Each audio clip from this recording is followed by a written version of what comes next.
నమస్కారం, welcome to I dream. ధర్మ మార్గం విత్ విజిత కార్యక్రమానికి స్వాగతం.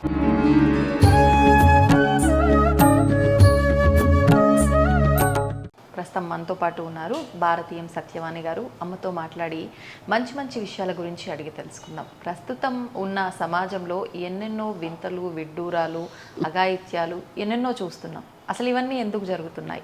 సమాజంలో ఒకరిపైన ఒకరు పడుతున్నారు అని అంటే ఒక అర్థం ఉంది. కుటుంబంలో వ్యక్తులు కూడా ఒకరిపై ఒకరు నిందలు వేసుకోవడం కానుంచి బజారు వరకు, అంటే బజారుకి ఈడ్చుకోవడం వరకు కూడా ఈ వ్యవస్థ అనేది వెళ్ళిపోతుంది. మరి ఎందుకు ఇలాంటివన్నీ జరుగుతున్నాయో అమ్మతో మాట్లాడి తెలుసుకునే ప్రయత్నం చేద్దాం. అమ్మ నమస్కారం. నమస్కారం అమ్మా విజిత. చాలా రోజుల నుంచి అడుగుతున్నావు, నాకేమో ఇంకా ఈరోజు పాప నిన్ను నిరాశపరచడం ఇష్టం లేక కొంచెం గొంతు ఇదిగా ఉంది, క్షమించు. అయ్యో వద్దమ్మా, పర్వాలేదు. బాగాలేకపోయినా మీరు నాకు సమయం ఇచ్చారు, సంతోషం. థ్యాంక్ యూ రాజు.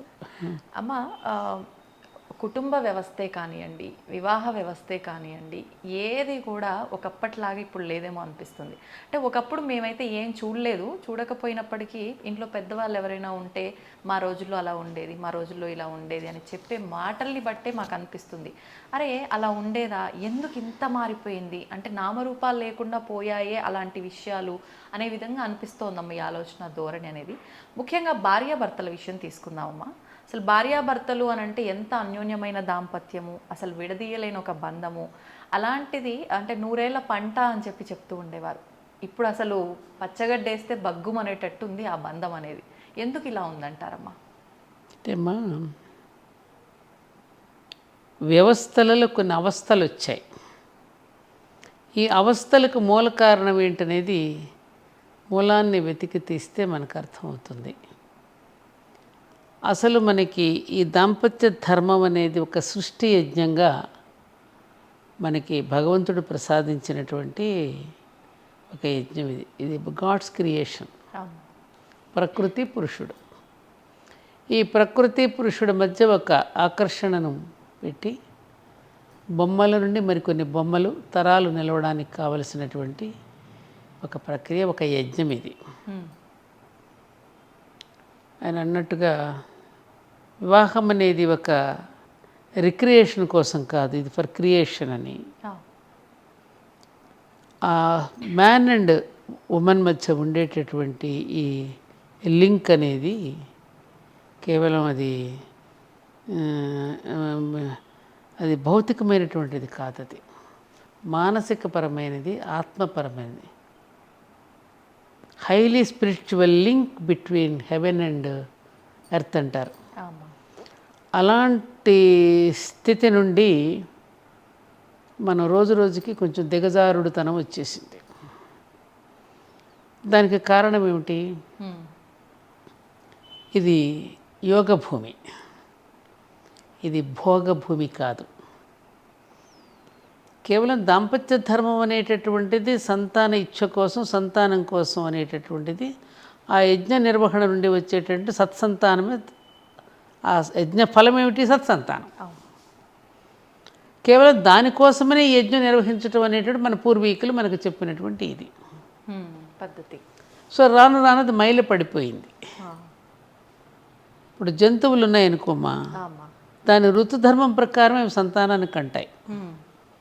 వాటికి కొన్ని ఉన్నాయి, అది ప్రకృతి వాటికి ప్రసాదించింది, అది మనకు తెలియదు. అది సరే, తర్వాత మనం ఆధునిక పోకడలు వల్ల, నీకు గుర్తుందో లేదో, మా అందరికీ తెలుసు, పల్లెటూళ్ళలో మంచాలు అసలు ఎక్కడుండేవి తెలిసేది కాదు. గోడకు ఆనించి ఉండేవి. రాత్రిపూట పడుకున్నాక మళ్ళీ గోడకి ఎత్తేసేవారు, బయటకు కనిపించేది కాదు. మన తల్లిదండ్రులు ఎక్కడుండేవారు కూడా మనకు తెలియదు. అవునమ్మా. అలాంటి దృశ్యం ఒక ఇంటిని ఒక ఒక ఒక ఒక ఎలాంటి పిల్లవాళ్ళకి, పెరుగుతున్న పిల్లలకి ఎటువంటి దృశ్యాన్ని చూపించాలి, ఆ ఇంటి వాతావరణం ఎలా ఉండాలనే దానికి దృశ్య సంస్కారం, శ్రవణ సంస్కారం అని 2 ఉన్నాయి. ఎటువంటి దృశ్యాలు చూపిస్తే పిల్లలు ఎదుగుతారు, బాగవుతారు, ఎలాంటి మాటలు వింటే వాళ్ళు సంస్కారవంతులు అవుతారు. ఈ 2 సంస్కారాల ద్వారా పిల్లల్ని పెంచటం అనేటటువంటి అనాది నుండి మనకి పెద్దలు ఇచ్చినటువంటి ఒక సంస్కృతి. అది ఎప్పుడైతే గాడి తప్పిందో, పాశ్చాత్యీకరణ చెందిందో, అప్పటి నుంచి మనం దారి తప్పాం. నిజమమ్మా. ఫ్యాషన్ కోసమనో లేకపోతే రకరకాల దీనికోసమనో మన జీవన శైలిలో మార్పులు వచ్చిన తర్వాత, ఆ మార్పు వచ్చిన తర్వాత అనుకోకుండా ఆ మార్పు వెనక మరి మార్పులను వస్తాయి కదమ్మా. అంతే కదమ్మా. ఆలోచించండి. కాబట్టి ఈ ఈ వ్యవస్థలో వచ్చిన ఈ అవస్థలు మనం కొని తెచ్చుకున్నవే కాబట్టి మనం అనుభవించక తప్పదు. పెద్దల మాట ఎప్పుడైతే పెడచెవిని పెట్టామో, ఏదైతే శ్రీకృష్ణుడు కూడా భగవద్గీతలో యజ్జత్ ఆచరిత శ్రేష్ఠ, శ్రేష్ఠులు ప్రముఖులైనటువంటి వాళ్ళు ఏది ఆచరించారో మీరు ఆచరించండి అని ఆదేశించాడు. ప్రముఖులు చెప్పిన బాటలు మనం నడవడం లేదుగా, ఆచరించిన వాళ్ళ బాటలు మనం నడవడం లేదుగా, మనకు తోచినట్టుగా మనం నడిచేస్తున్నాం. ఏమ్మా, నేల విడిచి సాము చేస్తున్నాం. మనం కూర్చున్న కొమ్మను మనమే నరికేసుకుని బ్రతుకుతున్నాం కాబట్టి తప్పకుండా ఢామును కింద పడతాం కదా. ఇప్పుడు అలా ఢామును కింద పడి గాయాలు అయిపోయిన తర్వాత లబోదిబోమని ఏడుస్తున్నాం. అలాంటి జీవన విధానం ఇవాళ వైవాహిక జీవితాలు, దాంపత్య ధర్మం బీటలు వారడానికి కారణం ఇవన్నీ ఎవరో చేసింది కాదు, మనకి మనంగా చేసుకున్నదే. అంటే ప్రతి దేశంలో కూడా వాళ్ళ దేశం యొక్క సంప్రదాయాన్ని కొనసాగించుకుంటారు. మనం మాత్రం మనది వదిలేసి వేరే దాన్ని అద్దెకు తెచ్చుకోవటం లేకపోతే వేరే దాన్ని అనుసరించడం అనేది ఒక బలహీనత భారతీయుల్లో బాగా నాటుకుపోయింది. దాన్ని నాటుకుపోవడానికి కూడా కారణం ఏమిటి? ఎంతోమంది పరిపాలించారు ఈ దేశాన్ని, దాడులు చేశారు. ఏమా తెలిసిందే కదా మీకు. ఆ చేసినప్పుడు ఏంటంటే తరతరాల నుంచి మనలో కొన్ని భ్రమలను కలిగించారు వాళ్ళు. ఎటువంటి భ్రమలమ్మా? మన పురాణాలు, మన ఇతిహాసాలు, మన వేదాలు, మన జీవన విధానం ఇదంతా బుల్షిట్, ఇవన్నీ అబద్ధపు రాతలు, అబద్ధాల కోతలు అన్నట్టుగా వాళ్ళు మాట్లాడేస్తే మీ రాముడు అట్లా, మీ సీత ఇట్లా, మన గ్రంథాలను కూడా ఇంటర్ప్రిటేషన్స్లో మార్చేసి రాశారు వాళ్ళు. అసలు సత్యాన్ని దాచేసి వాళ్ళ సొంత వాక్యాలు అందులో ప్రక్షిప్తాలు చేర్చి మార్చినటువంటి పాఠాలే మనకు చెప్పి దానిలో అందరికీ ఒక సందేహం వచ్చేటట్టు చేసి, అవునా కృష్ణుడు అలాంటి వాడా, ఓ రాముడు ఇలాంటి వాడా, అది రాముడు అలాంటప్పుడు దేవుడు ఎలా అవుతాడు, ఇట్లాంటి క్వశ్చన్స్ మనకు వచ్చి మనలో మనకి భ్రమలు కలిగించేటట్టు చేశారు. అది వాళ్ళే రాశారు పుస్తకాల్లో. భారతీయుల్ని ఎలా జయించాలో తెలియక మేము ఎటువంటివి ప్రవేశపెట్టామని బేబింగ్టన్ మెకాలే లాంటి వాడు కూడా చెప్పేశాడు కదా పార్లమెంట్లో. భారతీయులంతా విలువలతో జీవిస్తూ ఉంటారు. ఆ విలువలతో జీవించే వాళ్ళని జయించడం చాలా కష్టం కదా. మరి వాళ్ళని జయించాలంటే ఎలాంటి బలహీనతలు వాళ్ళలో చేర్చాలని నేను ప్లాన్ చేశాను. ప్లాన్ చేసి వాళ్ళకి వాళ్ళ సంస్కృత భాషను దూరం చేసేసాను. వాళ్ళకి వాళ్ళ శతక పద్యాలు లేకుండా చేశాను. వాళ్ళ నైతిక శాస్త్రాన్ని తీసి పారేశాను పాఠశాలల నుంచి. మన విధానాన్ని ప్రవేశపెట్టేశాను. అమ్మకు బదులు మమ్మీని చేసేసాను. అంతే కదా. మమ్మీ అంటే జీవోత్సవం, అమ్మలను జీవోత్సవాలను చేసేసాను. డాడ్ చచ్చిపోయాడు. అలాగే గురువులు కూడా అంతే. అన్ని చోట్ల నేను ఏదైతే చేశానో, ఏది ఇంజెక్ట్ చేశానో భారతీయుల మెదడులో అది కొనసాగుతూ వస్తాను. నేను జయించాను అన్నాడు. అదేమన్నా మనం మార్చుకున్నామా అమ్మ? మార్చుకున్నావా? మార్చుకునే ప్రయత్నం చేశామా? లేదు. వాడు వెళ్ళిపోయిన తర్వాత ఆ కళంకాన్ని ఏమైనా తుడిచిపెట్టుకున్నామా? మన 26వ తారీఖున గణతంత్ర దినోత్సవం వస్తే నాకెందుకునే వెళ్ళి జెండా కూడా ఎగరేయాలని అనిపించలే. నాకు బాధేసింది. ఆకాసేపు భారత్ మాతాకి జై అంటాం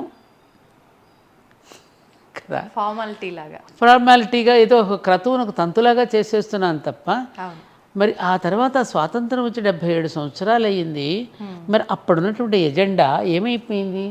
ఆ ఎజెండా ఒక్కటే అందరం కనుక అనుసరిస్తే బాగుండేది కదా. మరి ఇన్ని జెండాలు ఎందుకు వచ్చాయి మనకి? ఇన్ని జెండాలు ఎందుకు? ఆ ఒక్క ఎజెండానే అందరికీ ఉన్నప్పుడు ఎక్కడొచ్చింది మార్పు? మనలోనే ఐకమత్యం లేదు. ఐకమత్యం లేకపోవడమే కదా, మన ఆలోచన విధానంలో ధర్మం వెంటపడిన ఈ జాతి ధనం వెంట పడింది. అవును. ధర్మానికి శిరసు వంచిన ఈ జాతి ధనానికి పాదాలొత్తుతోంది ఇప్పుడు. త్యాగానికి పరాకాష్ఠగా నిలబడిన ఆనాటి భారతీయుడు ఈనాడు స్వార్థానికి పతాక ఈ అంచున నిలబడి ఉన్నాడు. అవునా కాదా? ఏమ్మా వాస్తవం అమ్మా. ఇది ఇది ఇది మనం తెలుసుకోకుండా ఇప్పటికీ మనం చూస్తున్నాం. ఎన్ని మాటలు మనం చెప్పుకున్నా, పైకి ఎన్ని సభలు సమావేశాలు పెట్టి, ఆ సభలు సమావేశాలకు కూడా లక్షలు ఖర్చు పెడుతున్నాం మనం. ఆ పోడియం ఖర్చే బొచ్చుడు ఉంటుంది, ఆ పుస్తక పూలు డెకరేషన్స్ ఇవన్నీ. అసలు ఏమిటి అక్కడ ఏం అందిస్తున్నాం జాతికి మనం, పిల్లలకి? ఎందుకంటే నేను పిల్లల గురించి నా ప్రయాణం అంతా పిల్లలతోనే. మీకు తెలుసు, నేను స్కూల్స్ కాలేజెస్ పిల్లలు. అసలు పిల్లవాడికి ఏం అందిస్తున్నాం? మొన్న నేను ఏదో ఒక వసంత పంచమి రోజున పిల్లల దగ్గరికి వెళ్ళి మాట్లాడితే ఒక్కొక్క విషయాన్ని వాళ్ళకి చెప్తుంటే ఎంత ఆసక్తిగా వింటూ, వాళ్ళు 3-4 సంవత్సరాల పిల్లలు కూడా 1, 2, 3 తరగతి పిల్లలు కూడా ఎంత ఆస్వాదిస్తూ వాళ్ళకి మెతిపి. ఇప్పుడు పిల్లవాడికి నువ్వు చారన్నం పెట్టేటప్పుడు ముందు అన్నాన్ని భక్తిగా మెతికి కాస్త నెయ్యి వేసి చారు వేసి గుజ్జు చేసి గోరుముద్దలు తినిపిస్తావు కదమ్మా. ఎందుకని? వాడికి అలా అయితేనే వాడు తినగలుగుతాడు, జీర్ణం అవుతుంది. అలాగే మేధావులైనటువంటి వాళ్ళు జాతికి ఎప్పటికప్పుడు మెతిపి పెట్టాల్సిన కర్తవ్యం మేధావులకు ఉందా లేదా? మరి వాళ్ళ పిల్లలకి నువ్వు ఎటువంటి దృశ్యాలు చూపిస్తున్నావు, ఎటువంటి పాఠాలు నేర్పిస్తున్నావు, అసలు ఫండమెంటల్స్ నేర్పిస్తున్నావా నువ్వు? ఒక నేచర్ గురించి కానీ ఎంత ఎ ఫర్ యాపిల్ పీ ఫర్ బ్రెడ్డా అంటే తిండి కోసం చదువా? మన చదువు కాదు కదా. అందుకని తిండి కోసం చదువు అనేటటువంటి ధోరణి వచ్చేసరికి ఈ చదువు ఉద్యోగం కోసం అని వెంపర్లాడుతున్నాడు. ఉద్యోగం డబ్బు కోసం, ఆ డబ్బు సుఖాల కోసం అనే దీనిలో పరిగెడుతున్నాడు. అడుగులేని సంచిలాగా మారుతున్నాడు తప్ప జీవితాన్ని అర్థవంతంగా మలుచుకోగలుగుతున్నాడా? లేదు. కారణం ఎవరు అని మనం ప్రశ్న వేసుకుంటే అందరం దీనిలో బాధ్యులమే. అందరం బాధ్యులమే కదా. అమ్మ కొంతమంది చేస్తే సరిపోతుందా అని అనుకుంటాం. కొంతమందిని కొన్ని అడుగులు వేస్తే మిగతా జాతి నడుస్తుండగా ప్రయత్నాలు జరుగుతున్నాయి.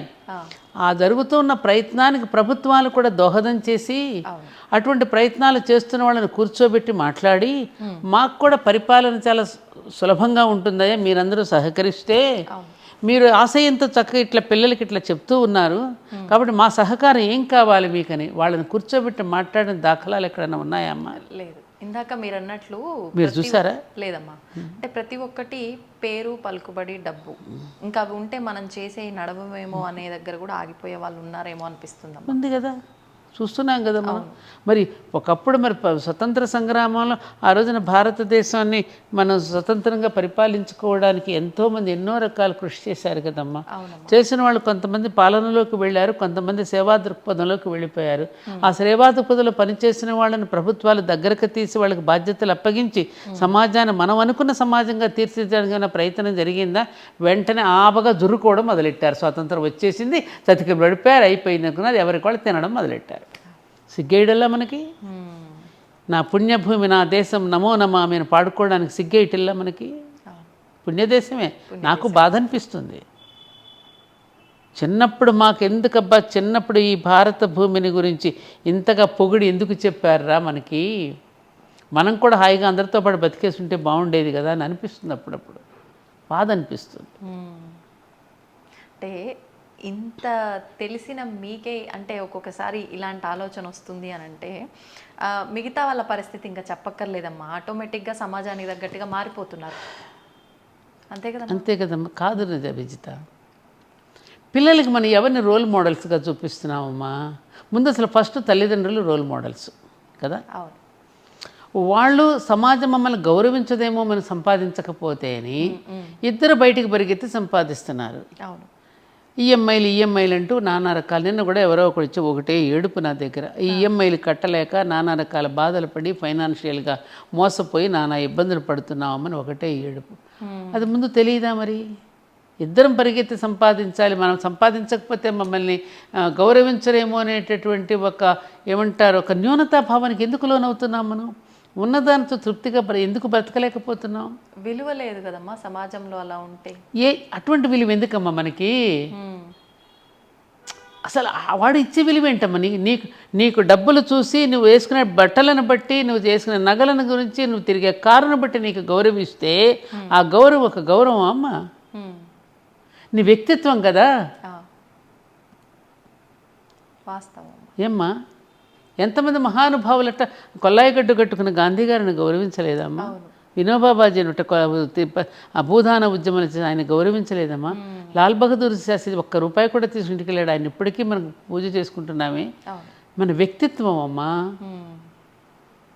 నువ్వు గౌరవిస్తే ఎంత, నువ్వు గౌరవించకపోతే ఎట్లా? ఈశ్వర్ చంద్ర విద్యాసాగర్ పేరు వినే ఉంటావు కదా. ఆయన కూడా ఇట్లాగే పాపం కూలి మోసాడు, ఆయన పెట్టెలు మోసాడు. ఆయన కూలివాడికి ఆయన ఒకరోజు ఇట్లాగే ఒక షావుకారి భోజనానికి పిలిస్తే ఆయన మంచి బట్టలు వేసుకురాలని భోజనం నుంచి పంపించేశారు బయట. ఎవరు పొమ్మన్నాడు. ఓహో, నేను సరిగ్గా ఇలాంటి బట్టలు వేసుకోలేదు కాబట్టి నన్ను గౌరవించలేదా అని ఎక్కడో ఒక అద్దెకి తీసుకుని ఒక కోటు బూటు తెచ్చుకుని కూర్చున్నట్ట భోజనానికి. కూర్చొని భోజనం చేస్తే అప్పుడు రానిచ్చారు. వెళ్ళి ఆయన ఏం చేస్తున్నారు, విస్తరలో అన్నం వడ్డించిన తర్వాత ఆ భోజనాన్ని బూటుకు చూపిస్తూ, బూటు నువ్వు తిను, కోటు నువ్వు తిను, కోటుకు తిని పెడుతున్నట్టు అన్న. ఆ పిలిచిన యజమాని వచ్చి, సార్ ఏంటి? అవునయ్యా, మరి ఈ సూటుని బూటుని చూసే కదా మీరు గౌరవించారు, అందుకని సూటుకి బూటుకి అన్నం పెడుతున్నా, నన్ను కాదు కదా మీరు గౌరవించింది. సిగ్గుపడ్డాట. అలా బుద్ధి చెప్పడం కూడా రావాలేమో అమ్మ, పరిస్థితి రావాలిగా మరి, రావాలి కదమ్మా. ఆ గౌరవం ఎంతసేపు నిలుస్తుంది నీకు? ఈ గౌరవించిన వాడే రేపు వెనకమాల నిన్ను తిట్టుకుంటాడుగా. అంతేగా కదమ్మా. అది ఆ కృత్రిమమైనటువంటి ఆ గౌరవం పొందడం కోసం మనం ఎందుకు తప్పు చేయాలి? మళ్ళీ చేసిన తప్పుకు మళ్ళీ ఎంత శిక్ష అనుభవించాలి? మనం ఆ కర్మను మళ్ళీ మనం అనుభవించాలి కదా. అంటే ఎవరు ఈ కర్మ అనేది ఉంది అనేది నమ్మట్లేరమ్మా. ఆ తర్వాత సంగతి తర్వాత ఇలా ఉంటే తర్వాత చూసుకుందాంలే, వచ్చినప్పుడు అది ఎత్తుకుంటాడు. ఎవరు చూశాడు కర్మను అనుభవించి వచ్చే ఎవడైనా చెప్పాడు? చెప్పుకోలేక ఏడుస్తున్నారు. ఎందుకమ్మా ఇవాళ సంపాదించుకున్న పిల్లలు చాలరామా? ఆ పిల్లలే మనకు శత్రువులుగా మారుతారు. ఆ పిల్లలే వ్యసనాలు బారిపడతారు. ఆ పిల్లలే నువ్వు సంపాదించిన సంపద నాశనం చేసి వాళ్ళు చెడిపోయి నిన్ను వీధిన పడేసినప్పుడు ఏమవుతుంది? అప్పుడు చూస్తున్నాం కదమ్మా అలాంటివన్నీ. వాళ్ళు చూస్తున్నాం. చిన్నప్పటి నుంచే చిన్నప్పటి నుంచే మనం రకరకాల కారుల్లో వాళ్ళని స్కూల్స్కి పంపించేస్తున్నాం. వాళ్ళకి కావలసినవన్నీ ఇచ్చేస్తున్నాం మనం. వాడికి ఇంకేంటో తెలియడం లేదు. వాడికి ఇంకేం కావాలో వాడికి తెలియదు. ఇంకేదో కావాలి ఆ మత్తులో పడిపోయి ఏదో ఒక సుఖానుభవం కోసం వాడు అరువులు చేస్తున్నాడు కదా. కాబట్టి ఇవన్నీ మనం తెచ్చుకున్నవే. నువ్వు అన్నట్టు వివాహం అనే అక్కడే అనుకుంటాం మొదలై మనకి ఇలా వచ్చాం. ఒకరికొకరు అర్థం ప్రతి ఒక్కరికి ఉంటుంది. అది ఎవరం తక్కువ కాదు ఈ విషయంలో. ఎందుకంటే మనకి వివాహాలు అనేక రకాలు ఉన్నాయి. స్వయంవరం దగ్గర నుంచి మనం ఎన్నో చూసుకున్నాం. పెద్దలు నిర్ణయించిన వివాహాలు, అరేంజ్డ్ మ్యారేజెస్. తల్లిదండ్రులు పిల్లల యొక్క భవిష్యత్తును కోరుకుంటారు కాబట్టి కొన్ని ఎంక్వైరీ చేస్తారు. కొంతమంది ఎంక్వైరీ చేసుకుంటారు. కొంతమంది పెద్దవాళ్ళ మాటలు నమ్మి చేస్తారు. జరుగుతూ ఉంటాయి ఇలాంటి. అలా జరిగిన తర్వాత కూడా కాపురాలు అలా నిలబెట్టుకుని కష్టాన్ని, దుఃఖాన్ని, అలాగే ఆనందాన్ని అన్నిటినీ సమానంగా చూసుకుని అధిగమించి కాపురాలు నిలబెట్టుకునే వాళ్ళు కొల్లల మంది ఉన్నారు. అది మన ఇండియా యొక్క గొప్పతనం. ఆ ఓర్పు, ఆ నేర్పు, ఆ శృతి కలుపుకుని ఒడుపుగా జీవించటం అనేటటువంటిది. ఏమీ చదువుకోకపోయినా, అక్షరజ్ఞానం లేకపోయినా మహిళలందరూ ఆ విధంగా జరుపుకుంటూనే వచ్చారు. కాదంటావా? నీ అమ్మమ్మ, నాన్నమ్మ వాళ్ళందరినీ ఒకసారి అడిగి చూడు. వాళ్ళు కష్టాలు పడలేదా? పడ్డారు. ఏమ్మా, ఆ కష్టాన్ని ఎప్పుడైనా కష్టం అని చెప్పుకున్నారా వాళ్ళు? అరే నా బిడ్డల కోసం అండి ఇది, ఎవరి కోసం పడ్డా నేను ఇది అని అంటారు తప్ప మేము కష్టాలు పడ్డామని చెప్పుకోరేవాళ్ళు. నన్ను కాకపోతే ఆయన ఇంకెవరిని అంటారండి? భార్యాభర్తలు ఇద్దరు దెబ్బలాట్ల మధ్యవర్తి ఎవరైనా వెళితే ఏంటండి నా భార్య మీ ఇద్దరు మాట్లాడుకుంటున్నాం, మీకెందుకు మధ్యలో మీరు బొండి అంటారు. మనం సిగ్గుపడాలి. అలా జరిగాయా లేదా? మరి ఇప్పుడు ఎందుకు ఆ ఓర్పు ఇది పోతోంది? మనసులు పెనవేసుకునేటప్పుడు, శరీరాలు పెనవేసుకోవడానికి మనసులు పెనవేసుకోవడానికి చాలా తేడా ఉంది. ఇప్పుడు జరుగుతున్నది రెండవది. కాసేపు అయిపోతుంది.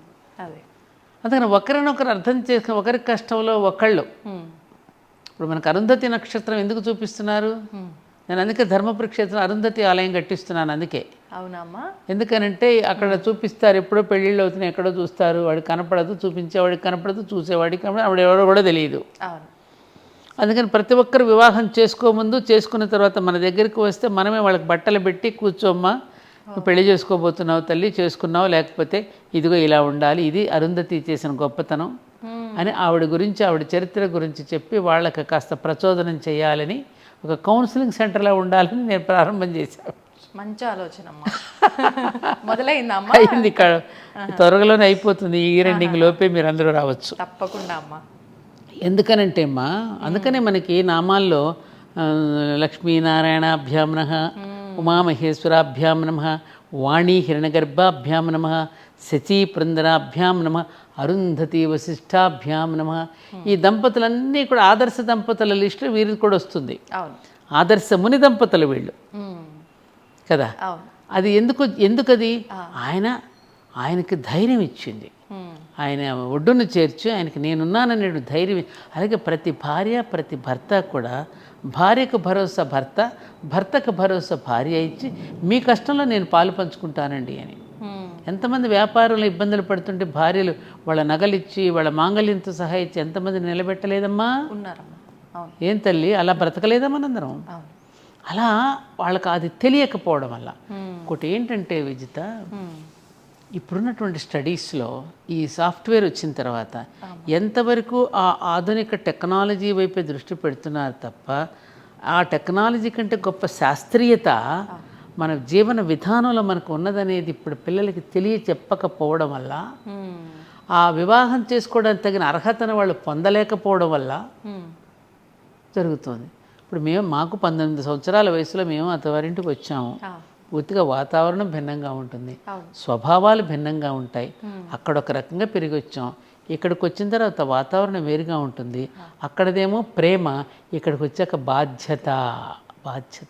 బాధ్యతలను మన భుజస్కంధాల మీద వేసుకునేటప్పుడు కొంత బరువు ఉంటుంది. ఆ బరువుని ఎలా మొయ్యాలో ఎలా చేయాలనే దానికి మన అమ్మమ్మలు నాన్నమ్మలు మేనత్తలు మేనమామలు ఎవరో ఒకళ్ళు కూర్చోబెట్టి వెన్ను తట్టి చెప్పేవారు. మేము కూడా కాపురానికి కొత్తగా వచ్చినప్పుడు ఇలాగే ఉండేదమ్మా, కొంచెం ఓపిక పెట్టి ఒరుగళ్ళు పట్టడం జరుగుతుంది అని చెప్పి భూదేవికి ఎలాంటి ఓర్పు ఉన్నదో దానిని చెప్పి ఆ కథలు ఆ ఎగ్జాంపుల్స్ చెప్పి కాపురాలు నిలబెట్టారు. లేకపోతే మేము పోయేవాళ్ళం ఆ రోజుల్లో. చెప్పకపోతే నేను చెప్పేది ఏంటంటే, ఆ రకంగా పెద్దవాళ్ళు మాకు ఆ మాటలు చెప్పకపోతే మా జీవితాలు కూడా అంతే కదా.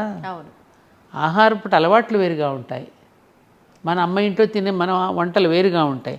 అత్తగారింట్లోకి వచ్చి వాళ్ళ అలవాట్ల ప్రకారం వాళ్ళ భోజన పద్ధతులు వాటన్నింటిని లింక్ చేసుకుని అలవాటు పట్టడానికి టైం పడుతుంది కదా. ఇప్పుడు తులసి మొక్క ఉంది అక్కడ, ఆ తులసి మొక్కను అక్కడ నుంచి తీసి నువ్వు కుండీలో పెడతావు. ఆ కుండీలో పెట్టిన తర్వాత అది అప్పుడు వడిలిపోయి ఉంటుంది. ఆ రోజు ఒక 2-3 రోజులకు చక్కగా నిలబడుతుంది.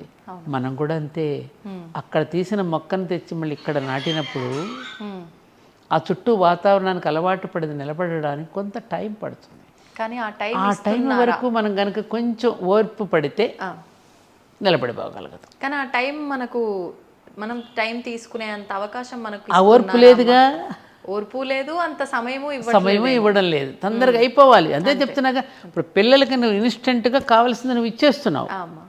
అది సంపాదించుకోవడంలో ఆనందాన్ని, ఆ వస్తువు కొనుక్కోవడానికి సంపాదించుకోవాల్సిన ఆనందాన్ని నువ్వు వాడికి అసలు ఇవ్వడం లేదు. అంటే నేనే కష్టాలు పడ్డా, నా పిల్లలకి కష్టం తెలియకుండా అదే అక్కడ ఆ డైలాగ్ వదిలిపెట్టాలి పేరెంట్స్. నేను కష్టపడ్డాను కాబట్టి నా పిల్లలు కష్టపడకుండా పెరగాలనేది చాలా చాలా చాలా తప్పు. విదేశీయులు అలా పెంచరు. విదేశీయులు పిల్లలు చిన్నప్పుడు పెంచుతారు, ఒక్కసారి వదిలేస్తారు, రెక్కలు వస్తే ఎగిరిపోతాడు వాడు. అది వాళ్ళ పెంపకం కరెక్టు. మంచి చెడు చెప్తారు, చిన్నప్పుడు మనకంటే బాగా చూస్తారు, భుజాల మీదే మోస్తారు, ప్రతిదీ చాలా జాగ్రత్తగా చూస్తారు. వాడికి వయసు వచ్చే వరకు చక్కగా వదిలిపెట్టేస్తారు. మనవాళ్ళ మునిమనవరాళ్ళ దాకా ఆలోచించి పెట్టి అసలు మర్చిపోయి ఇది పట్టుకుంటాం. అక్కడ మన దగ్గర మార్పు రావాలి. ఇంకా మనవాడికి ఏం గొలుసు చేయించాలి, గడపలు దాటినప్పుడు ఇంకా మనం ఏం పెట్టాలి, ఈ గందరపు గోలే తప్ప అసలు పెరుగుతున్న వాడికి అసలు ఏమి ఇవ్వాలి, మనం ఏం చెయ్యాలి అనేటువంటిది ఎక్కడ ఆలోచిస్తున్నాం మనం కదా. మన ఆలోచనలో మార్పు రావాలి. పిల్లవాడిని కష్టపడనివ్వాలి, కష్టం అంటే వాడికి తెలియాలి. అందుకని పిల్లలకి ఆస్తిపాస్తులు ఇవ్వకూడదు, ఇస్తామని చెప్పొద్దు. సంస్కారమైన ఆస్తి మాత్రమే ఇవ్వండి, ఇవ్వమని చెప్పేయండి ముందే. మనకి ఏం ఆస్తి లేదని చెప్పండి. వచ్చిన సంపద నీది కాదమ్మా, ముందు సమాజానికి, ఈ సమాజం మనకి ఇచ్చింది ఇది, మళ్ళీ తిరిగి సమాజానికి పంచిపెట్టాలనే ధోరణి మనలో ఉన్నప్పుడు మన పిల్లలు కూడా బాగుంటారు. నేను ఇంకొక విషయం చెప్తున్నా, పెళ్ళిళ్ళు కూడా మీరు సింపుల్గా తక్కువ ఖర్చుతో చేయండి. నియర్ అండ్ డియర్ని పిలవండి. చాలామంది చెప్పి నీ ద్వారా కూడా చెప్తున్నా, సింపుల్గా చేయండి. పిల్లలకు ముందే చెప్పండి, మీకు ఇప్పుడు మేము కట్న కానుకలు ఇవ్వడంలా, మీరు 10 సంవత్సరాలు చక్కగా గట్టిగా కాపురం చేసిన తర్వాత ఘనంగా మరొక్కసారి అభినందన సభ పెట్టి మిమ్మల్ని చక్క పల్లకీలు ఊరేగింపుగా తీసుకువచ్చి అందరి మధ్య మీకు అభినందించి అప్పుడు బాగా మంచి భోజనాలు పెట్టి చేస్తాం. అప్పుడు మీకు ఇస్తాం అనుకున్న డబ్బు అప్పుడు ఇస్తాం, సగమే. ఆ తర్వాత మళ్ళీ 20 ఏళ్ళు ఏది రజతోత్సవం చేస్తాం కదా, అప్పుడు ఇవ్వండి. 25 ఏళ్ళు గడుస్తాయి కదా. అలా గనక పిల్లలకి మనం భయం పెట్టకపోతే ఫోటోషూట్లు ఖర్చు ఎంత డబ్బున్నా, లెహంగాలకి ఎంత ఖర్చు పెడుతున్నారమ్మా, మంగళ స్నానాలకి ఎంత ఖర్చు పెడుతున్నారు, ఊరు దాటి ఊరు వెళ్ళిపోయి అక్కడ పెళ్ళిళ్ళు చేస్తున్నారు. అసలు చెప్పవలసింది చెప్పరు. అసలు అమ్మ ఇప్పుడు 5 రోజుల పెళ్లి అని అంటే అప్పట్లో కూడా 5 రోజులు పెళ్లి చేసేవారని విన్నాము, బ్రహ్మాండంగా చేసేవారు. మరి ఇప్పుడు హల్దీ అని మీరు అన్నట్లు ఆ పెళ్ళిళ్ళు వేరు. అప్పట్లో ఏం జరిగేవమ్మా? అప్పట్లో 5 రోజుల పెళ్ళిళ్ళు అంటే దూరపు నుంచి బంధువులు వచ్చేవారు కదా, రవాణా సౌకర్యాలు ఇంత లేవు కదమ్మా. అవునమ్మా. నెల రోజుల ముందే వచ్చేసేవారు. అతి దగ్గర మేనమామలు మేనత రక్త సంబంధీకులు వచ్చేవారు. అప్పుడు ఇవి లేవు కదా మనకి, ఏమంటారు ఇప్పుడు ఈవెంట్ మేనేజర్స్ ఎక్కడున్నారు, ఈవెంట్ మేనేజర్స్ బంధువులే కదా, వాళ్ళందరూ రావడం, పిండి వంటలని అన్నాలని చేయడం, ఊర్లో గ్రామంలో ఉన్న వాళ్ళందరూ ఒక్కొక్క రోజు ఒక్కొక్కరి ఇంటికి తీసుకువెళ్ళడం, వాళ్ళు కూడా పెళ్లి కూతురునో పెళ్లి కుమారునో చేయటం, సరదాగా ఆటలు పాటలతో సరస సల్లాపాలతో ఆనందంగా జరుపుకునేవారు ఆ రోజుల్లో పెళ్ళి. ఇట్లా కదా, దాంట్లో ఒక రకమైన ఒక ఆత్మీయత, ఒక ఆదరణ, ఒక రసవత్తరంగా ఉండేవి అవి. ఇట్లా ఇవేమి ఇప్పుడు ఈ కల్చర్ ఏమైపోయిందంటే అన్ని రాష్ట్రాల వాళ్ళవి కలగలుపు చేస్తున్నాం మనం. ఇప్పుడు అవన్నీ కలగలిపి విభిన్నంలో చేసుకోవడంలో తప్పని నేను అనడం లేదు, కానీ వాటిని కొంచెం అర్థవంతంగా చేసుకోండి. దీనివల్ల ఏమవుతుంది, మీరు ఇంత ఖరీదు కలిగిన రిటర్న్ గిఫ్ట్స్ ఇస్తున్నాం మనం. మధ్యతరగతి కుటుంబాలు ఉన్నాయి, మేము అనడం లేదండి, మేము అలా చేయకపోతే మేము అనడం లేదు, ముందే చెప్పేస్తున్నారు. అప్పుడు భర్త మీద ఇప్పుడు ఒత్తిడి పట్టుకొస్తుంది, ఏమండి మరి వాళ్ళు చేయకపోతే మనం చేయకపోతే ఏమనుకుంటారు అని. పాపం వీడు అప్పుల పాలవుతాడు. ఎన్నేళ్ళకి తీరుస్తాడు అప్పు? నిత్యం పెట్టే వాటికే సరిపోతూ ఉంటాయి. ఈ కోరికలు తీర్చడానికి ఎంత? అవును. ఇప్పుడు డైరెక్ట్గా కట్న కానుకలు అడగట్లేదు, కానీ ఈ డిమాండ్స్ అన్నీ ఉన్నాయి కదా. అలా నా చోటే మీరు పెళ్లి చేయాలి, ఇక ఇంత ఖర్చు పెట్టాలి, ఇంత ఘనంగా పెళ్లి చేయాలి, మేమేం అడగం కానీ ఘనంగా పెళ్లి చేయాలంటారు. అడగరెందుకు? వాళ్ళకి ముందు వెనకమాల ఏముందో ముందు ఎంక్వైరీ చేసుకుని దిగుతారు, తెలియకుండా చేసుకుంటారు. ఏంటి అలా ఏం లేదు. అలా అమ్మాయిలు అలాగే ఉన్నారు, అమ్మాయిలు కూడా అలాగే ఉన్నారు. అంటే అమ్మాయిలు అలా ఉండడం తప్పని నేను అంట్లా. ఇప్పుడు శక్తి సామర్థ్యాన్ని అవతల యొక్క దీనిని చూసి చేసుకోవటం అనేది కరెక్టే. నీ సెలక్షన్తో నువ్వు చేసుకున్నా కూడా నిలబట్టలేదే. నువ్వే సెలెక్ట్ చేసుకుంటున్నావు, ఫలానా వాడిని వివాహం చేసుకుంటానని అట్లా చేసుకున్నా కూడా నిలవడం లేదుగా. తల్లిదండ్రులు నిర్ణయించిన పెళ్ళిళ్ళు నిలవడం లేదు, నీకు నువ్వు సెలెక్ట్ చేసుకున్నది నిలవడం లేదు, అబ్బాయి కానీ అమ్మాయి కానీ. మరి ఎందుకని ఇక్కడ ఎందుకు తేడా వస్తుంది? ఈ గోసా అంతే కదమ్మా.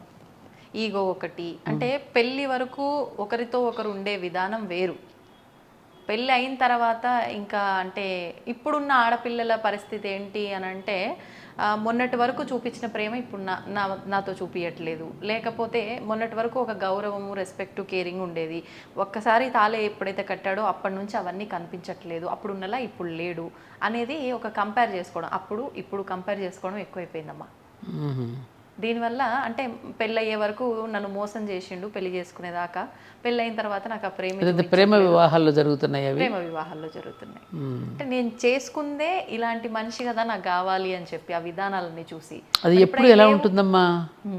ఇప్పుడు ఇక ప్రేమ చేసుకున్నాడు కదా నీకు ఎప్పుడు నీ ఎదురుగుండానే కూర్చుంటాడా? బాధ్యతలు ఉన్నాయి కదా, ఆ బాధ్యత నిర్వర్తించడమే ప్రేమ అనేది ఏ రూపంలో ఉంటుంది? ఇప్పుడు నీ ఎదురుగా కూర్చుని మాట్లాడితేనే ప్రేమ కాదు కదా. కదమ్మా, ఇద్దరు కలిసి ఒకరికొకరు అర్థం చేసుకుని కొనసాగించడం కదా ప్రేమ. ఎల్లప్పుడు భార్యాభర్త ఎదురుగా కూర్చుంటే నడిచేది ఎలా? అది ఉండదు కదా. అది అర్థం చేసుకోవాలి అమ్మాయి కానీ అబ్బాయి కానీ. కానీ అది ఒక ఎర్రవాగు లాంటి స్థితి అమ్మా. పెళ్ళైన కొత్తల్లో ఉండేట మోజు, నెమ్మది నెమ్మదిగా పిల్లలు పుట్టినాక తగ్గుతుంది. ఇద్దరు కాన్సన్ట్రేషన్ బిడ్డల మీద పెరుగుతుంది. ఎప్పుడైతే బిడ్డల మీద పెరుగుతూ ఉంటుందో బాధ్యతలోకి వెళ్ళిపోయిందని ఇవేవి గుర్తురావు. ఇప్పుడు పిల్లలు కూడా వద్దనుకుంటున్నారు కదా, పిల్లలు వద్దనుకుంటున్నారు. పిల్లల్ని పెంచడము ఇష్టపట్టలేదు, పిల్లలకి పాలు ఇవ్వడము ఇష్టపట్టలేదు. ఆ అటాచ్మెంట్ అనేది లేకపోవటం వల్ల డిటాచ్మెంట్ పెరుగుతుంది. పరస్పర అనురాగాలు, పరస్పర అనుబంధాలు ఎప్పుడైతే దూరం అయిపోతావో ఇవన్నీ వస్తాయమ్మా. కానీ కృతకమైనటువంటి వాతావరణం, ఒక కృత్రిమమైనటువంటి ప్రేమ అనురాగాలు ఉన్నారు తప్ప ఆ నిజమైనటువంటి హార్దిక సంబంధాలు పోయి ఆర్థిక సంబంధాలు ఎప్పుడైతే వస్తాయో అప్పుడు ఇలాంటి సమస్యలన్నీ వస్తాయి. నిజం.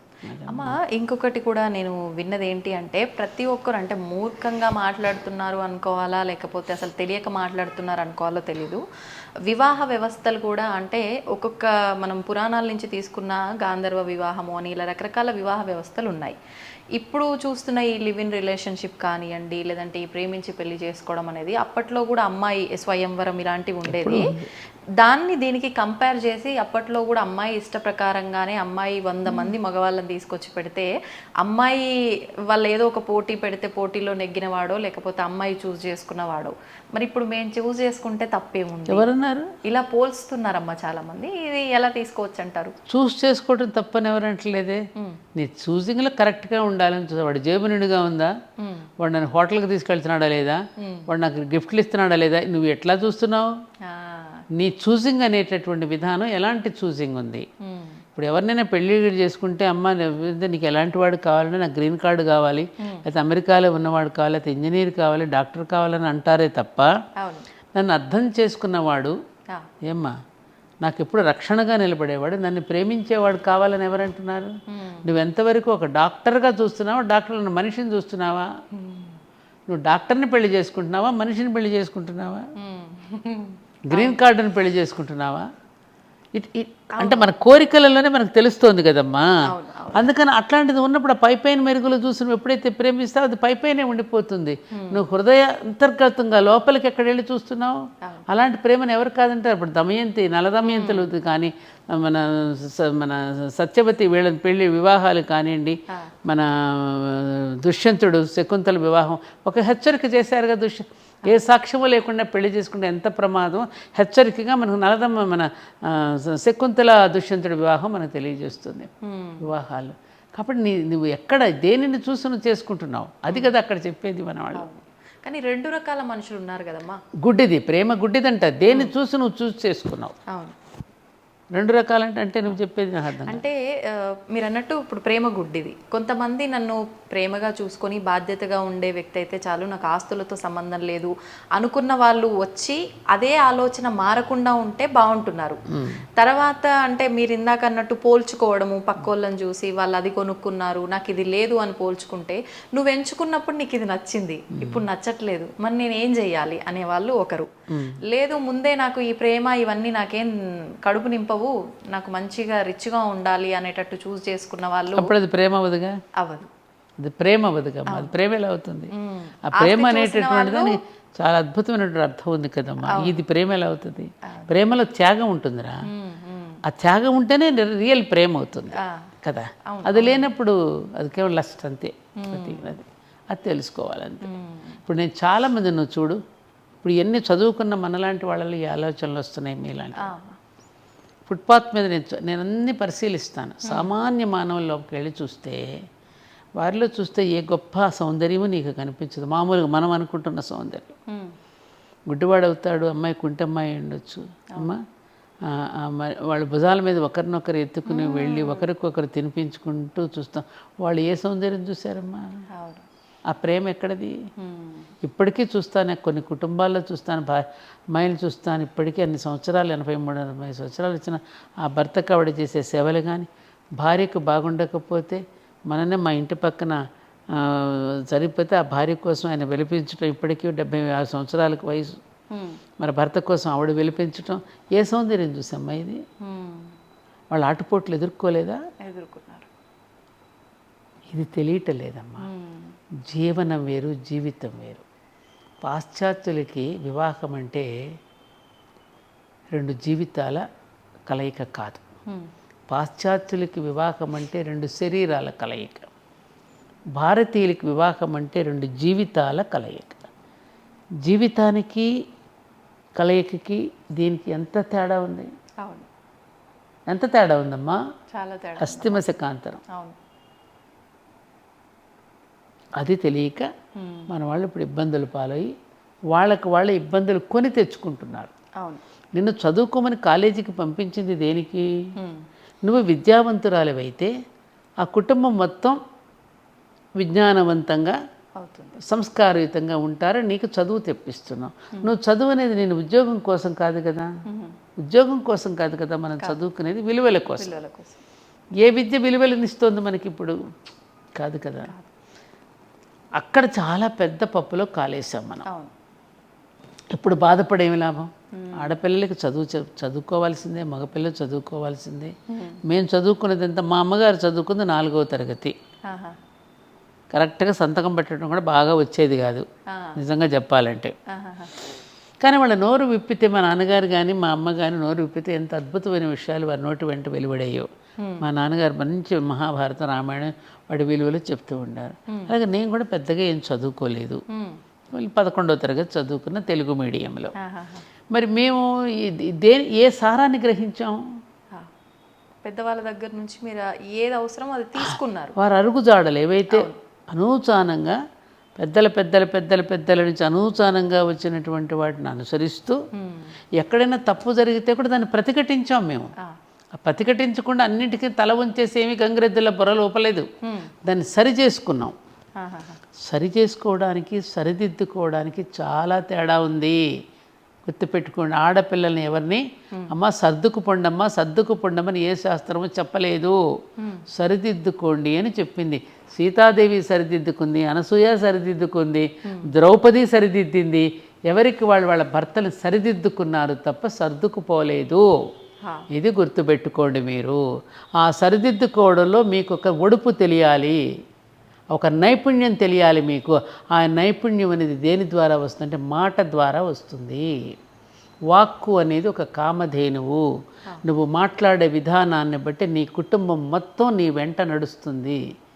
ఇది నేను అనుభవపూర్వకంగా చెప్తున్న మాట. ఇది మాట ఆ శృతి కలుపుకుని కుటుంబంలో జీవించటం ఎలాగో, ఆ ఒడుపుగా తప్పించుకుంటూ ఒడుపుగా నైసుగా తప్పించుకుని చెప్పడం ఎలాగో అది తెలిసి ఉంటే ఏ ఆడపిల్ల సంసారమైనా బ్రహ్మాండంగా ఉంటుందమ్మా.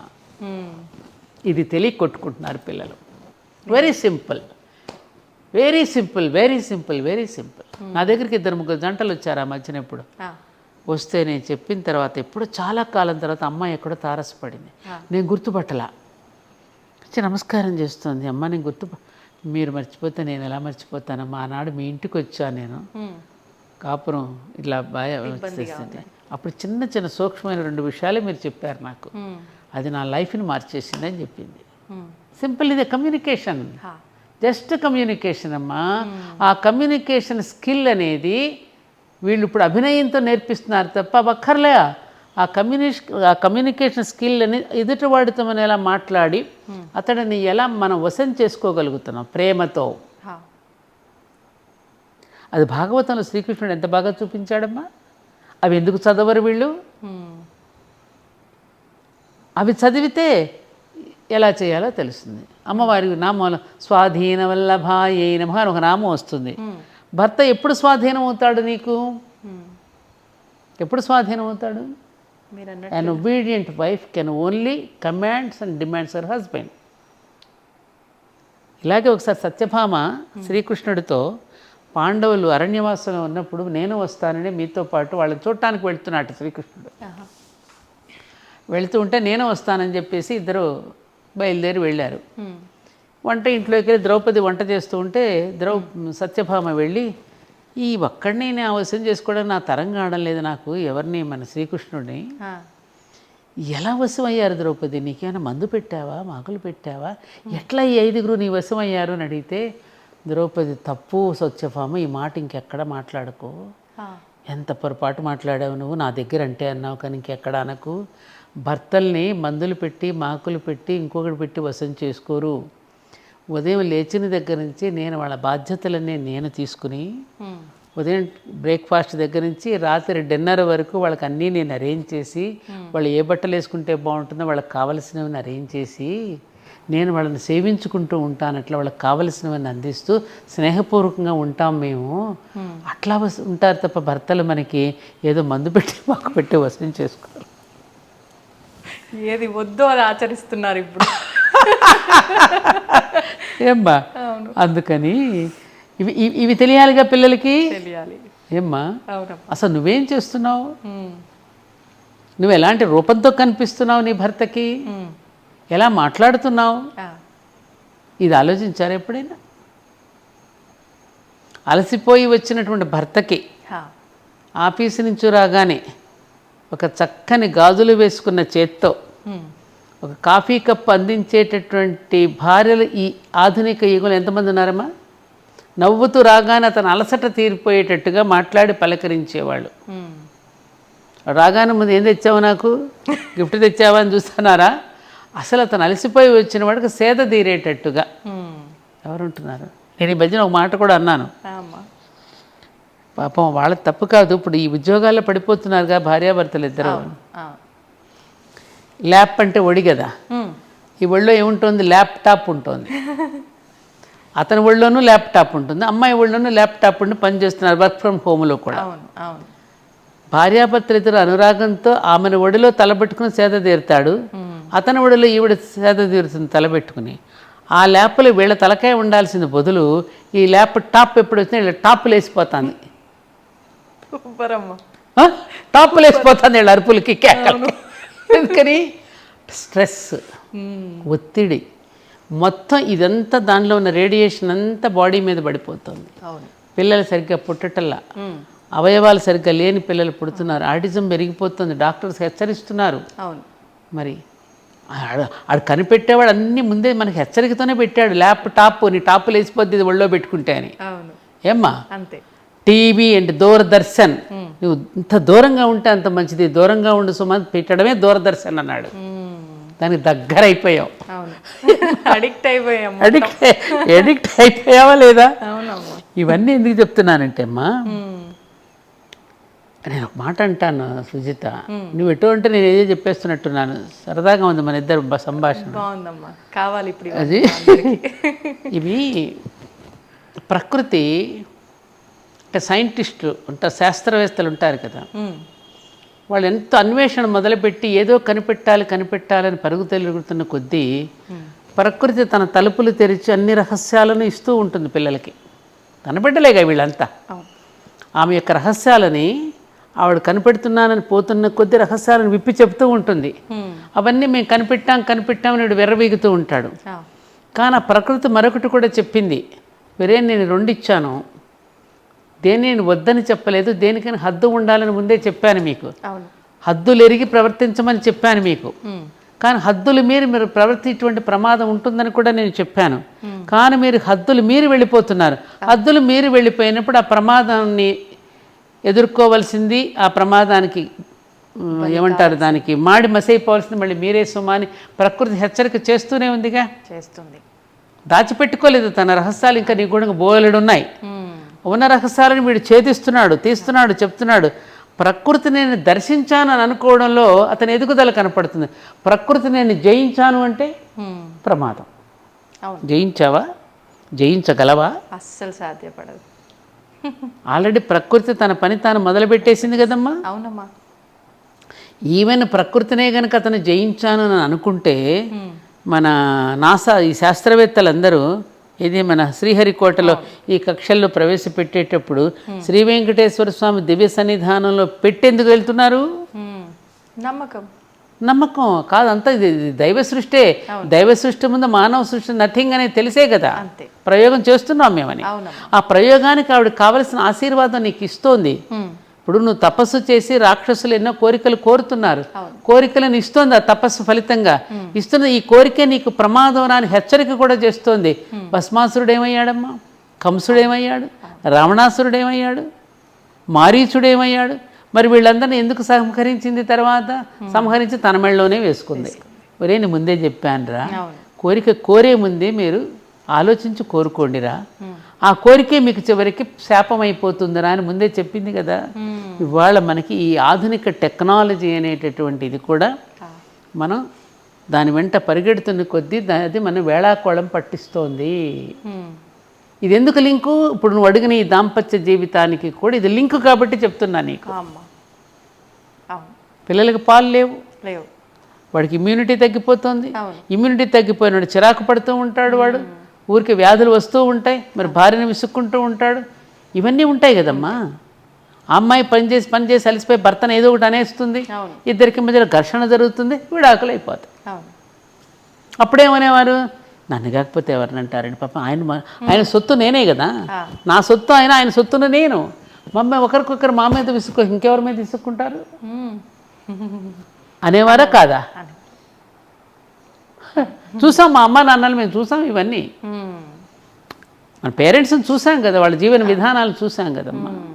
అందుకని ఇప్పుడు తెలుసుకోవాల్సింది ఏమిటంటే, ఈ చదువు అనేటటువంటిది కేవలం ఉద్యోగాల కోసం కాదు, జీవితం అనేది హాయిగా జీవించడానికి.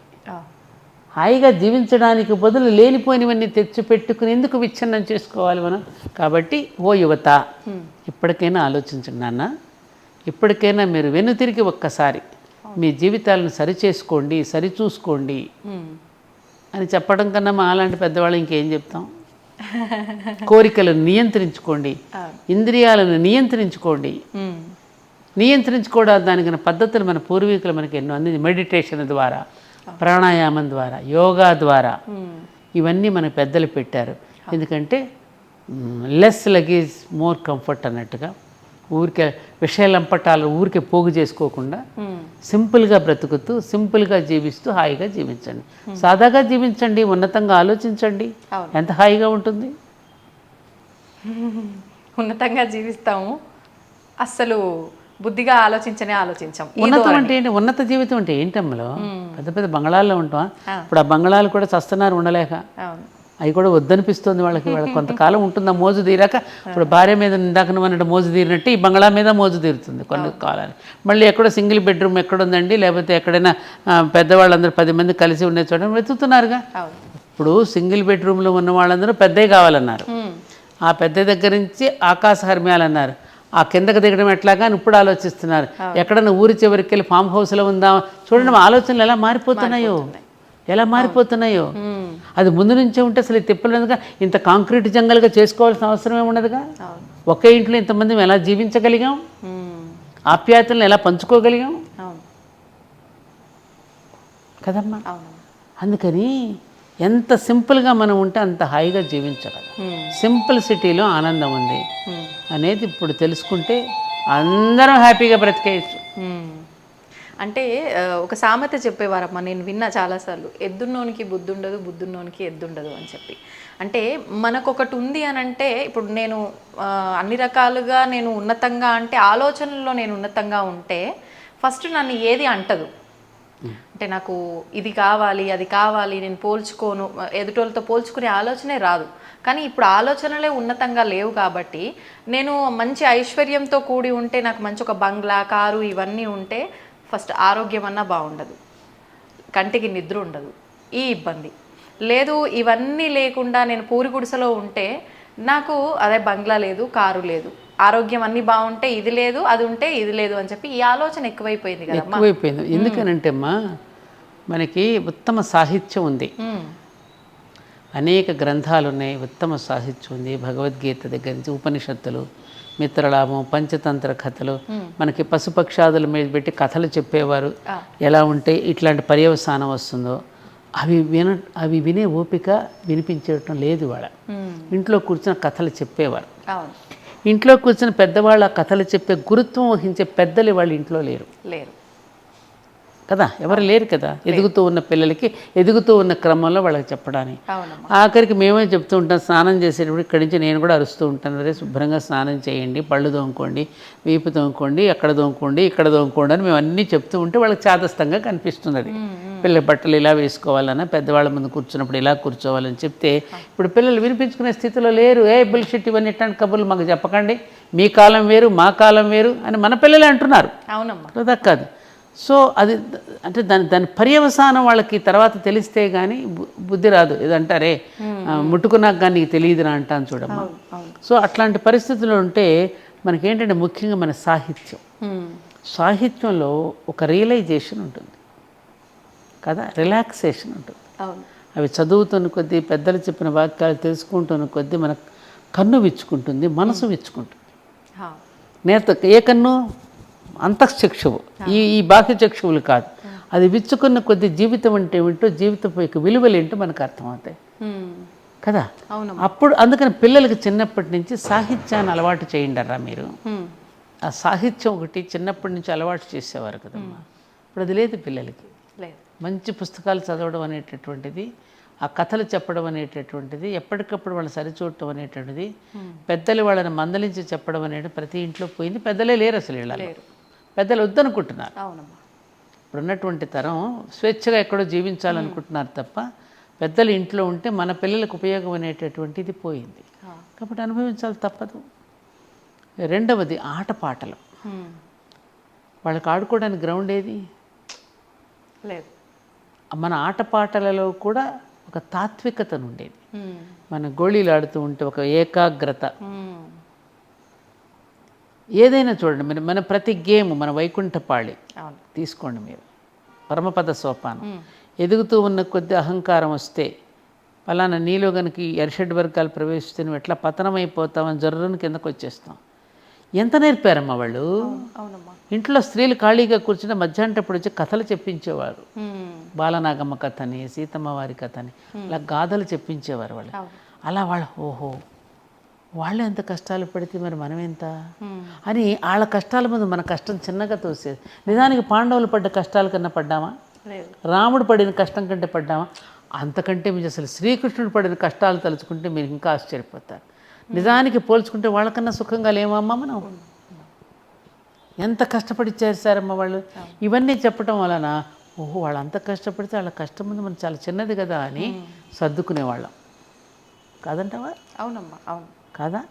మీరు చెప్పిన దాన్ని బట్టి నాకు ఒకటి అనిపించిందమ్మా, పోల్చుకోవటం తప్పు కాదు. అంటే ఏ రకమైన దానితో పోల్చుకుంటున్నాము అది ఆల్చుకోవాలి. మంచిని కాంపిటీషన్గా తీసుకో. అంతకంటే నేను ఎదగాలి, దీనికంటే నేను ఎదగాలి ఊర్ధ్వముఖంగా నువ్వు ఆలోచించు. నీ ఆలోచనలు ఎప్పుడు ఊర్ధ్వముఖంగా ఉండాలి, అధోగతిలో ఉండకూడదు. అధోలోకంలో ఉంటున్నావా, నువ్వు ఊర్ధ్వలోకంలో ఉంటున్నావా? ఆ ఊర్ధ్వలోకంలోకి నువ్వు విహరించడానికే నీకు ధ్వజస్తంభం ఉంది అక్కడ. ఆ ధ్వజస్తంభాన్ని చూస్తూ ఉంటే అక్కడెక్కడ మన మూలాధార చక్రం నుంచి సహస్రారం వరకు ఉంటుంది, అక్కడ కనిపిస్తుంది. నువ్వు ఊర్ధ్వాన్ని అట్లా ఆది దంపతుల స్థాయికి నువ్వు ఆలోచనని పెంచడానికి ఎన్ని పెట్టారమ్మా మనకి. సంతోషం ఏంటంటే ఈ మధ్యకాలంలో నేను చూస్తున్నాను, ప్రపంచవ్యాప్తంగా మన భారతీయమైనదే కాదు, ప్రపంచవ్యాప్తంగా ఈ సనాతనమైనటువంటి ధర్మం ఏదైతే ఉందో, ఎటర్నల్ ధర్మ, ఆ ధర్మాల మన ఋషులు ఏవైతే చెప్పారో ఆ ఋషులు చెప్పిన వాటిని ఇప్పుడు ప్రయోగాత్మకంగా చూసి ఆశ్చర్యపోయి మన ఓంకారం మనం పలుకుతూ ఉన్నప్పుడు వచ్చే మన ప్రకంపనల మీద రీసెర్చ్ చేసి హ్యాట్స్ ఆఫ్ అన్నారు. మన గుడి చుట్టూ మనం చేసే ప్రదక్షిణలు చేస్తున్నప్పుడు మన బ్రెయిన్లో ఎటువంటి ప్రకంపనలు వస్తున్నాయో, ఏ విధంగా మనం కనెక్ట్ అవుతున్నామో, మనం తీర్థం తీసుకునే దగ్గర నుంచి, గుడిలో ప్రసాదం తీసుకునే దగ్గర నుంచి అన్నింటి వెనుక ఉన్న శాస్త్రీయత నా కోణాల్లో చెప్తూ ఉంటే విదేశీయులు చెప్తుంటే అవునా తెల్లబోతున్నామే మనం. అది ఎప్పుడు పెట్టారు, ఎందుకు పెట్టారు, ఎంత అద్భుతాలు చేశారు. ఇది వాళ్ళ ప్రపంచవ్యాప్తంగా ఒక చర్చ జరుగుతోంది. మళ్ళీ వాళ్ళు ఎక్కడా కూడా భక్తుల యొక్క సందోహం పెరిగిపోతుంది, కానీ అది ఎటువైపుకి దారి తీస్తుంది అనేది ఒక భయంకరంగా కూడా ఉంది. ఒక రకంగా చెప్పాలంటే చాలా భయంకరంగా ఉంది. అది పెరుగుతోంది కానీ అది అంటే తెలుసుకోవడం కోసం కాదమ్మా, కోరికల కోసం వెళ్తుంది. ఒక హిస్టీరియా లాగా మారింది అది, ఒక హిస్టీరియా. అంతే అమ్మా. ఇది కూడా ప్రమాదం. అవును, ఇది కూడా ప్రమాదం. ఇవేమీ లేనప్పుడు నువ్వు ఊహించుకో, ఈ సోషల్ మీడియా లేదు, ఈ టెలివిజన్స్ లేవు, ఈ రేడియోలు లేవు, ఎవరు ఏమీ ప్రసారం చేయకుండానే ఇంటింట ధర్మం ఎలా ప్రసారం అయ్యింది. ప్రచారం చేశారు ఆ రోజుల్లో, ప్రసారం అయ్యింది. ఒక సంక్రాంతి పండుగ రోజున ఒక హరిదాసు ఒక కీర్తన పాడి నిన్ను ఆధ్యాత్మికత వైపు నడిపించి ఇంటింటికి ఒక గురువుని ఏర్పాటు చేశారు వాళ్ళు. ఒక బుడబుక్కల వాడు వస్తాడు, వాడొచ్చి ఒక తత్వాన్ని పాడి వెళ్ళేవాడు, వినోదం కలిగించేవాడు, ఒక పిట్టల ధర వచ్చేవాడు, ఒక వినోదాన్ని పండించి వెళ్ళాడు. మరి అప్పుడు ప్రతి ఇల్లు కూడా ఒక గృహస్థాశ్రమంగా ఒక యజ్ఞార్థంగా జీవితాన్ని మలుచుకుని మన పెద్దలు జీవించలేదా? ఇవాళ ఏదో పెద్ద మనం చెప్పేస్తున్నామని బయలుదేరుతున్నాం, కానీ ఇవన్నీ లేనప్పుడు ఇంకా హ్యాపీగా బ్రతికారు. ఒకటి విజిత, ఇప్పుడు చెప్పడాలు ఎక్కువైపోయి ఆచరించడం తక్కువైంది. ఇది మాత్రం వాస్తవం. అనుకోవడాలు ఎక్కువైపోయి అనుష్ఠించడం మానేశారు. అవును, అవునా కదా? నిజమమ్మా, నిజం. అంటే ఎవరికి తోచినట్టు వాళ్ళు చెప్తున్నారు, మేము ఎవరిది ఆచరించాలి కదా. ఒక చిన్న విషయం అమ్మా, మీరిప్పుడు కృష్ణుడిని ఆరాధిస్తే కృష్ణుడే గొప్ప అని కృష్ణుడికి సంబంధించిన విషయాలే చెప్తారు. అందరూ కృష్ణుడిని ఆరాధించండి అంటారు. శివుణ్ణి ఆరాధించిన వాళ్ళు శివుణ్ణే ఆరాధించండి, శివుడే అల్టిమేట్ అంటారు. ఈ కన్ఫ్యూజను చెప్పేవాళ్ళు పలు రకాలుగా చెప్పేసరికి ఆచరించే వాళ్ళకు దగ్గరకు వచ్చేసరికి ఒక క్వశ్చన్ మార్కు. ఎవరిది ఆచరించాలి, ఏది ధర్మం, ఎవరు చెప్తున్నది కరెక్టు, ఈ ప్రశ్న చెప్పడం కరెక్ట్గా చెప్పలేకపోవడమే. కృష్ణుడు వేరు కాదు, అక్కడ శివుడు వేరు కాదు, ఇద్దరు ఒకటే. ఒక్కొక్కడు ఒక్కొక్క పోర్ట్ఫోలియో నిర్వహిస్తున్నప్పుడు దాంతో పిలువబడ్డాడు అంతే. పోషిస్తున్నప్పుడు విష్ణు అన్నావు, లయం చేసుకుంటున్నప్పుడు శివ అన్నావు, సృష్టిస్తున్నప్పుడు బ్రహ్మ అన్నావు. మనకి ఎన్ని లేవమ్మా? అవునమ్మా. ఇప్పుడు నువ్వు ఇంట్లో ఉంటే నీ హస్బెండ్ ఏమని పిలుస్తాడు, నీ అమ్మ ఏమని పిలుస్తుంది, నీ పిల్లలు ఏమని పిలుస్తారు, మన మనవడు ఏమని పిలుస్తాడు. మనకే ఎన్ని పేర్లు ఉన్నాయి, ఆయనకి ఎన్ని పేర్లు ఉండవమ్మా? మనకే ఎన్ని పేర్లు ఉంటాయి. సర్వవ్యాపకుడు కదా, అనేక నామాలతో ఏ పేరుతో పెట్టినా పిలుస్తానన్నాడు కదా. కాబట్టి ఇవన్నీ మానవ సృష్టి. ఋషుల యొక్క వాక్కులను పక్కన పెట్టి ఎప్పుడైతే మనుషులు చెప్పే మాటల వెంట మనం పడుతున్నామో, ఈ భిన్న భిన్న కోణాలు ఎప్పుడైతే చెప్తా ఉన్నారో అక్కడ కన్ఫ్యూజన్ ఏర్పడుతుంది. ఆ మాస్టర్ గారు ఒక మాట అనేవారు, మేధావులేమో కన్ఫ్యూజన్లో పడిపోయారు, ఇడియట్స్ ఏమో దూసుకుపోతున్నారు. మేధావులు కన్ఫ్యూజన్లో పడిపోతే ఇడియట్స్ ఏమో దూసుకుపోతున్నారు. కరెక్టే కదా ఇది. ఈ కన్ఫ్యూజన్ ఎందుకు మనకి? ఏకం సత్ విప్ర బహుదా వదంతి. ఒకే సత్యాన్ని వివిధ రూపాలు ఎవరి శైలిలో వాళ్ళు చెప్పారు. సత్యం ఒక్కటే. అక్కడ ఇన్ని లేవు కదమ్మా, ఇన్ని లేవు. బంగారం ఒక్కటే. ఆభరణాలకు ఎన్ని పేర్లు పెట్టుకున్నాం మనం? మెళ్ళలో పెట్టుకుంటే నెక్లెస్ అంటున్నావు, చెవులకు పెట్టుకుంటే దుద్దులు అంటున్నావు, లోలకలు అంటున్నావు, మళ్ళీ వాటిలో ఎన్ని రకాలు. ఏమ్మా తాటంకాలు అంటున్నావు, ఏమో చేతులకు వేసుకుంటే గాజులు అంటున్నావు, కాళ్ళకు పెట్టుకుంటే కడియాలు అంటున్నావు, ఎన్ని పేర్లు. మెటీరియల్ ఒక్కటే, మెటీరియల్ విధానాన్ని బట్టి పేరు పేరు అంతే. ఇది కూడా అంతే. ఇది ఇక్కడ కన్ఫ్యూజన్ ఏంటంటే మన పూర్వీకులు దాన్ని ఒకే ఒక్క సామెతలోనే మొత్తం ద టోటల్ ఎస్సెన్స్ ఆఫ్ వేదాస్ని ఒక పద్యంలోనే ఒక్క సామెతలో చెప్పేశారు వాళ్ళు. వాల్మీకి మహర్షి చేసిన కృషి, వ్యాస మహర్షి చేసిన కృషి సామాన్యుల మెదడులోకి, ప్రతి పూరి గుడిసెలోకి వెళ్ళిపోయింది ఎప్పుడోనే. అనవసరంగా మనం తీసుకుని వచ్చి రకరకాలుగా మనం కన్ఫ్యూజ్ చేస్తున్నాం తప్ప జనాల్ని. వాళ్ళకి అన్నీ తెలుసు. నేను ఎప్పుడు కూడా విజిత సామాన్యుల్లోకి వెళ్ళి మాట్లాడుతుంటాను, ఊడ్చేవాడి దగ్గరికి. ఇప్పుడు మన దగ్గర జిహెచ్ఎంసి నారాయణమ్మ గారు మీరు వినే ఉంటారు. ఆవిడ ఎంత బాగా చెప్తాంది ఒక పద్యాన్ని. ఆవిడేం చదువుకుంది కదా. అలాగే నువ్వు పొలాల్లోకి వెళ్ళి చూడు, కూలీలను వెళ్ళి ఎంత అద్భుతమైనటువంటి ఫిలాసఫీ చెప్తారో తెలుసా. నాకు ఆశ్చర్యం వేస్తుంది వాళ్ళు చెప్తుంటే. ఎంత నాలెడ్జ్ వీళ్ళ దగ్గర, ఎంత నాలెడ్జ్ ఉందో, ఎంత అద్భుతంగా చెప్తారు వాళ్ళు. వాళ్ళు టీవీలకు వచ్చి మనలాగా కూర్చొని చెప్పడం లేదు. వాళ్ళ దగ్గరికి అడిగితే జీవిత సత్యాలు తెలుస్తాయేమో మనకి. అన్నీ తెలిసి వాళ్ళు ఏమి తెలియని వాళ్ళ ఉంటారు. తెలియక తెలిసినట్టు మిడిసిపడుతూ మనకు ఏదో తెలుసని మనం చెప్పేస్తున్నాం, ఏం తెలియదు. సోక్రటీస్ ఒక మాట అంటాడు, నాకు అన్నీ తెలుసు, నాకు బాగా తెలుసు అంటాడు. ఏం తెలుసు అండి అంటే, నాకేమీ తెలియదని నాకు బాగా తెలుసు. ఈ వాస్తవాన్ని అందరూ గ్రహించాలి. అలాగే ఇదమ్మా ఏదో కొట్టుమెట్టాడుతున్నారు తప్ప. సంతోషం అమ్మా, చాలా సంతోషం విజిత, చాలా సంతోషంగా ఉంది. మంచిదమ్మా.